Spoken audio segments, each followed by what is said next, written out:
A visit that could change the course of the war. What meetings does Zelensky have planned in the United States? The aggressor has dealt a new, painful blow to the Ukrainian armed forces. Are there casualties? The sentence is incomplete and likely a mistranslation. The sentence is incomplete and likely a mistranslation. The sentence is incomplete and likely a mistranslation. An American publication has learned who really forced Trump to radically change his stance on Ukraine. A greeting from the 1990s. The fuel crisis in Russia has brought back forgotten schemes. A member of the Lithuanian Seimas has let slip what the Belarusian opposition is keeping silent about. A sensational statement from Erdogan. Turkey will be able to compete with Russia. Trump Square, where the name of the US president is immortalized, and much more. The most important and breaking news, exclusive details, you can watch in the next news release. Up-to-date information on events in Ukraine, Russia, Belarus, and the world. Earlier and clearer than others. Everything you need to know today. A visit that could be historic. Volodymyr Zelensky is scheduled to meet with Donald Trump in Washington, but before that, the Ukrainian president has a number of important meetings scheduled. These include talks with representatives of American military-industrial corporations, which are responsible for the so-called megadeal, a package of contracts for the supply of air defense systems, high-precision artillery, and Atacama missiles. The second part of the visit is devoted to the restoration of Ukraine's energy infrastructure. Zelensky will discuss the participation of American corporations in modernizing the power grid and strengthening the protection of critical facilities before the winter season. The Ukrainian delegation includes representatives from the President's office, the Ministry of Defense, and the Ministry of Foreign Affairs. The Ukrainian leader will address the U.S. Congress.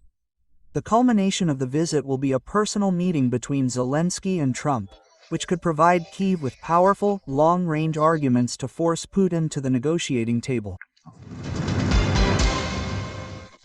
On the eve of a new meeting between Zelensky and Trump at the White House, the politician reveals the moment when the U.S. president's attitude toward Russia and Ukraine changed. It's Alaska, a red carpet, applause from the host, a long, one-on-one conversation in a limousine. But in Anchorage, Vladimir Putin overplayed his hand, attempting to flatter Donald Trump and get rid of him with symbolic concessions, triggering the opposite effect, inflammation and a political U-turn in the White House. According to the politician, the meeting between Trump and Putin in Alaska was the turning point. Following it, Russian troops intensified their bombing of Ukraine, ignoring all ceasefire deadlines that Trump personally set for Putin. A source in the administration's foreign policy bloc explained that Trump needed time to understand who Putin really was. The American president was furious at the way Russian propaganda portrayed the summit.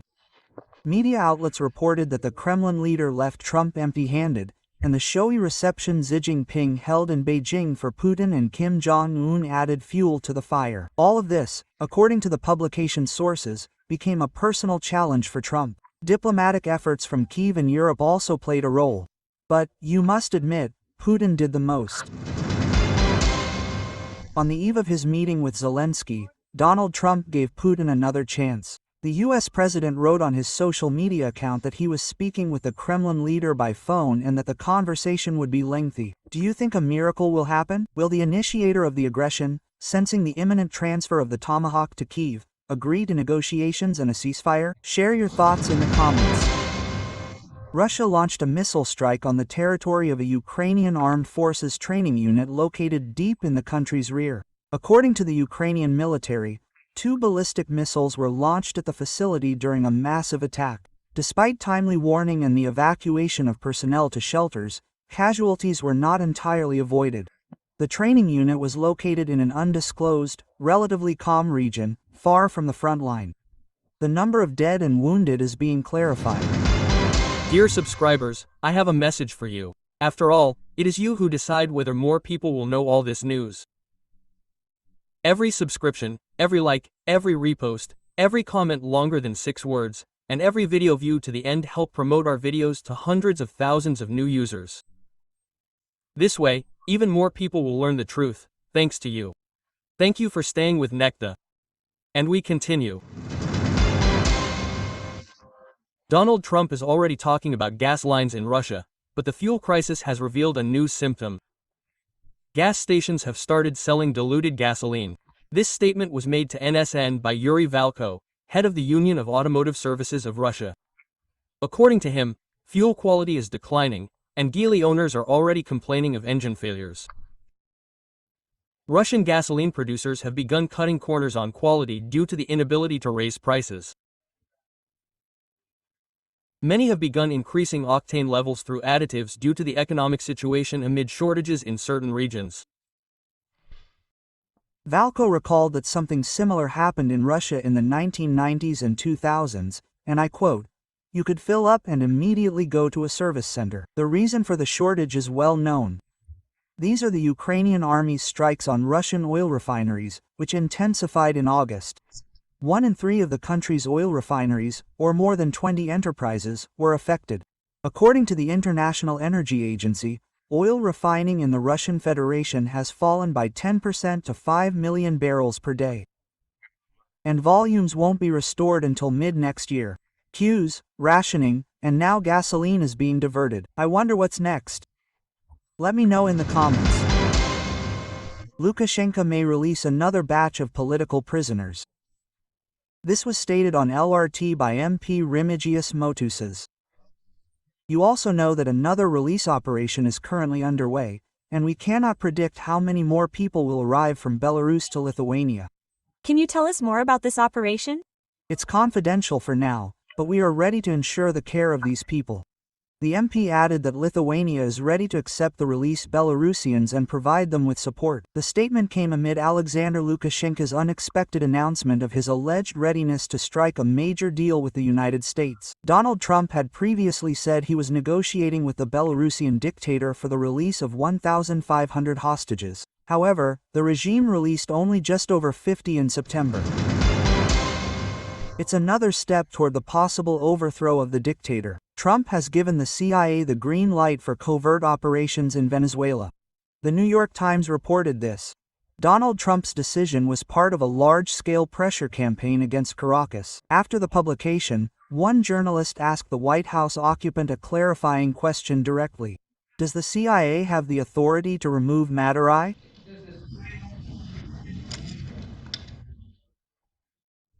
I don't want to answer that question. But I think Venezuela will feel the blow. Many countries will feel the blow too. U.S. military activity in the region has been escalating since August. Ships, submarines, and more than 4,500 troops have been sent to the shores of Venezuela to fight drug cartels. Pentagon Chief Pete Hegseth openly stated that the United States is prepared to consider overthrowing the Maduro regime using all American military resources. Trump has already severed diplomatic ties with Caracas and halted all negotiations with regime representatives. Now the UCRO has a free hand. It appears the use of force is looming. Reserdegan made a sensational announcement. According to him, a huge deposit of rare earth metals has been discovered in Turkey. The president reported that its reserves are estimated at nearly 700 million tons. Only China has a larger deposit. Erdogan emphasized that this discovery could make Turkey one of the world's top 5 producers of rare earth metals, a strategic resource on which the production of electronics, batteries, and military technology depends. The president also noted that the Sakarya gas field already produces fuel for 4 million households, and by 2028 this figure is planned to increase to 16 million. However, the Kremlin is unlikely to be pleased with this news. Proho, please come here. The insanity of Putin's dictatorship has reached a new level in St. Petersburg. 18-year-old Diana Lojanova, the vocalist of the band Stop Time, was arrested for performing songs by artists designated as foreign agents in the Russian Federation. This is the first such case in Russia, OVD Info reported. The Dzerzhinsky District Court sentenced Lojanova to 13 days in jail. The arrest stemmed from a performance near the Ploshchad Vostania metro station, where the band played Nose MC's song, Light Stripe. Light will be the stripe in this darkness, as impenetrable as snow on a palace. According to police, the concert obstructed passenger traffic and partially blocked the metro entrance. Lojanova was detained on October 15, along with her guitarist and drummer. Stoptime is known for its street performances on Nevsky Prospect, where they have performed songs by Monotachka, Zemfira, and Noise MC. The group also includes all the artists designated as foreign agents by the Russian authorities. The October 12th speech sparked special attention from security forces. A video of dozens of spectators singing along to lines from the song Swan Lake by the Cooperative sparked a storm of outrage on Telegram propaganda channels. It seems this will only end when the same Swan Lake is shown on federal channels. The Nobel Committee did not award the U.S. President Václav the Peace Prize, but there is a city where the American leader is so revered that they decided to name a park in his honor. This decision was made by the City Council of Chernihiv, Ukraine. The park in the Sherstyanka neighborhood is now officially named after Donald Trump. In the explanatory note, the initiators call Trump a symbol of strength, confidence, and a pragmatic approach to diplomacy, recalling his peace initiatives and expressing hope that he will again win the Nobel Peace Prize. The renaming, according to the deputies, is symbolic and should draw the international community's attention to the restoration of war-torn Chernihiv. By the way, Trump Square was previously called Fairy Tale. Thank you very much for watching. Please watch to the end, and thank you for your trust. I look forward to your detailed comments, likes, and reposts. It's important that we grow. Have a wonderful and productive day. That's all for now. Until next time, and good news to you.